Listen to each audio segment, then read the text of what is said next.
মেয়েটি জানতে পারে তার বয়ফ্রেন্ড তাকে প্রপোজ করতে যাচ্ছে। উত্তেজনায় ভরপুর হয়ে সে সেই জায়গায় পৌঁছে যায়। দূর থেকে শুনতে পায় বয়ফ্রেন্ড কারোর সাথে হৃদয় ছোঁয়া কথা বলছে। সে ভেবেছিল সেই কথাগুলো তার জন্যই বলা হচ্ছে, কিন্তু সামনে গিয়ে যা দেখলো তাতে তার পৃথিবী ভেঙে গেল। তার বয়ফ্রেন্ড অন্য এক মেয়েকে প্রপোজ করছে। চারপাশে হাততালির শব্দ, আর সে চুপচাপ একটা খুঁটির আড়ালে লুকিয়ে পড়ে। 8 বছর একসাথে থেকেও সে বুঝতে পারেনি কখন তার প্রিয় মানুষ অন্য কাউকে ভালোবেসে ফেলেছে।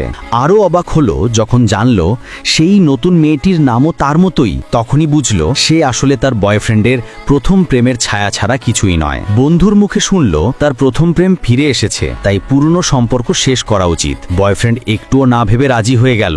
মেয়েটি পুরোপুরি ভেঙে পড়ল, বুঝল ভালোবাসা কখনো সত্যিই ছিল না। এমন সময় মায়ের ফোন আসে, বাড়ি এসে ব্লাইন্ড ডেটের সাথে দেখা করো। সে রাজি হয়। পরের দিন এক পার্টিতে যায়, আর সেখানে হঠাৎ তার এক্স আর তার প্রথম প্রেমকে দেখে। সেই মেয়ে তার ওপর চুরির অভিযোগ তোলে, আঙুলের আংটি নাকি সে চুরি করেছে। সে বোঝানোর চেষ্টা করলেও বয়ফ্রেন্ড বিশ্বাস করেনি, বরং বলল বডিগার্ডরা ওকে সার্চ করুক। এই অপমান শুনে মেয়েটি জুয়ে এক থাপ্পড় মারে।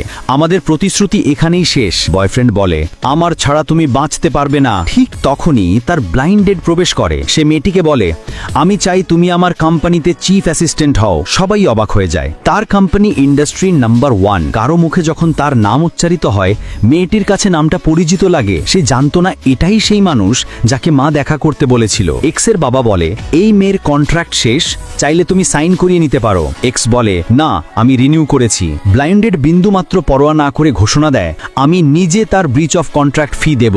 সবাই হতবাক হয়ে যায়। এক্স ছাড়তে চায় না, কিন্তু তার বাবার জোড়াজুড়িতে তাকে মার খেতে হয়। ব্লাইন্ডেড মেয়েটিকে সাইন করতে যাচ্ছে, কিন্তু সে বলে, আমি এখন কারোর জন্য কাজ করতে চাই না। আর তারপর যা ঘটল তাতে সবাই থমকে গেল। সে নিজের কোম্পানির অর্ধেক শেয়ার মেয়েটির নামে লিখে দিল।